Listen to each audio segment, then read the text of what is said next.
Okay, twin flame messages for tonight are about what lessons the twins are working through.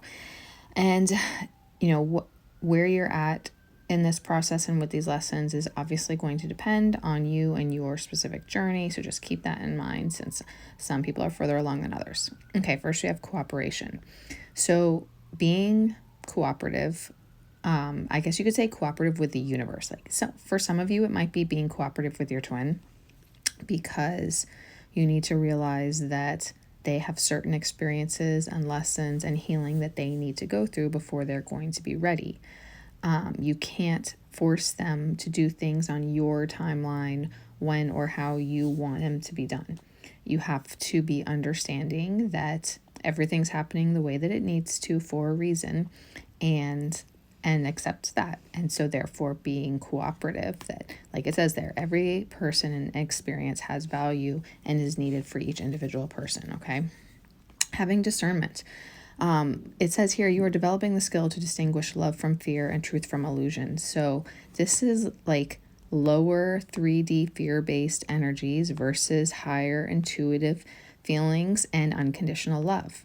And it's soul truths versus 3D illusions, 3D lies that aren't real, that aren't true. Karmic relationships aren't real love. Karmic relationships don't really mean anything. Most of the time, the divine masculines are stuck in those relationships. So it's learning discernment between what matters and what doesn't, and listening to your intuition instead of your fears. Detachment, detaching from the 3D, detaching from appearances, detaching from needing evidence, needing something to happen exactly how you want it to. It's being able to detach and allow things to unfold exactly how they need to. That's releasing your 3D conditioning, releasing old patterns, like it says there in society, teaching about what the way things are supposed to be, and understanding that that's not the way that it is from the spiritual perspective. And releasing all of that, releasing those lower energies, those lower conditioning, and unwanted energies, so that you can surrender. And acceptance goes along with that as well. Release and surrender and acceptance. Releasing control is a good point there, because we have to learn that we can't control everything. We have to learn that the universe has control, spirit has control, our higher selves have control of everything, and we have to learn to trust them. And like it says there, embrace the rhythm of life. Radical acceptance that everything is happening how it needs to.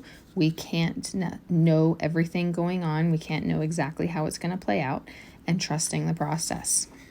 Accepting responsibility for what you can have control over. And what can you have control over? You can have control over yourself. You can control your energy. Are you giving your energy to fears and doubts and worries? Are you giving your energy to anxiety? Or are you giving your energy to positive thinking, belief in your twin, belief and trust in spirit and the journey? Are you giving your power to positive thinking and manifestation? Focusing on unconditional love and forgiveness instead of attacking and judgment and anything like that. Where are you putting your power and energy into? So you need to take responsibility for that. And also, there are other ways you can take responsibility for yourself too.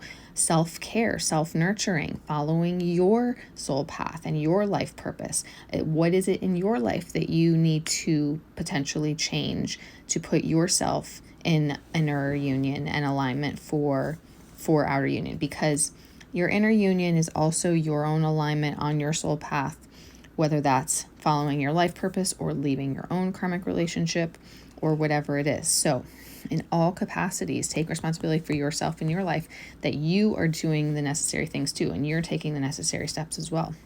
Self-love, just like I was talking about, self-nurturing, self-care, loving yourself, but also, is there anything that you need to forgive yourself for? Are you harboring guilt over anything? Is just any capacity of this, whether it's taking better care of yourself, not sacrificing yourself, whether that's sacrificing yourself in a job that's not right for you, or sacrificing yourself in a relationship that's not right for you.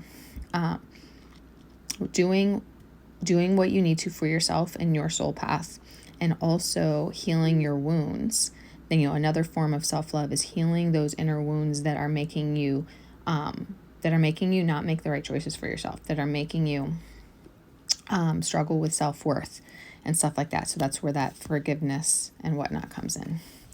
Learning to be kind, being kind to others, being kind to yourself, being kind to your twin. Focus on unconditional love and kindness. Again, I've already been talking about purpose. So following your life purpose. There's more than one life purpose that we have. We have our creative life purpose. That's what we're passionate about, that, makes us feel alive, that, that's the type of work that you never feel like you're doing work. You can just do it forever because you care about it more. It's not something, it doesn't feel like a job. People who are successful are much more successful doing work that they love to do. So that's one part of life purpose, but it doesn't have to be career and work. It can be a hobby as well. It can be something you do on the side. And then another huge aspect of this is the creative capacity in terms of creative forms of self-expression, artistry, stuff like that, because that's your soul expression. That's your soul expressing yourself through that type of creativity. And then there's also a divine life purpose. That's using your spiritual gifts, using your healing abilities, all of that stuff. So make sure that you are following your purpose. This is also an integral part of the twin flame journey. I have learned this. We are not meant to be, limiting ourselves or sacrificing ourselves in any aspect of our soul path. The twin flame journey is alignment with your twin, and it's also alignment with your own higher self and soul purpose. So that's where this comes in. Having gratitude for every aspect of your life, gratitude for the blessings that you have, even if it may seem hard to see them at times. It's even learning to have gratitude for the struggles that we have too. One of my favorite quotes growing up that I have literally saved on even all aspects of social media for years, since I was like in college, was, and now I have to remember it from memory, but it was something along the lines of character being something. Oh my gosh, I should be able to go find it quickly. Hold on. I haven't read it in a while, so I read it now. Character is something that you cannot buy and it cannot be taken from you. You can only lose it. It is the most important thing you own. And what I was getting at from that is that our character is built and created from our experiences. The people who go through life without ever experiencing hardship and just have it easy the whole time, honestly, they don't really build that much character. It's those of us who go through the struggles and go through the hardships that really builds that character and can appreciate all aspects of life, can have gratitude for the good times. So we have to recognize and realize that everything happens for a reason. The bad things happen for a reason. They're part of our experiences and lessons that we are meant to go through, and they are an important aspect of our soul paths as well. So learning to have gratitude for the tough stuff as well is also kind of a big deal. But learning to operate from gratitude consciousness just really makes a huge difference in your life. And when you can put gratitude into everything, when you can put gratitude into the food you eat, you are literally instilling it with nutrition that might not even really be there. And that's a whole energy medicine lesson that I can't get into right now. But having gratitude for everything just brings about more abundance. So learn to have gratitude instead of focusing on the negatives or the struggles or the lack, okay? Getting out of lack consciousness. Finding that inner peace, balancing your energy, allowing that to, like it says there, bring calmness to your soul.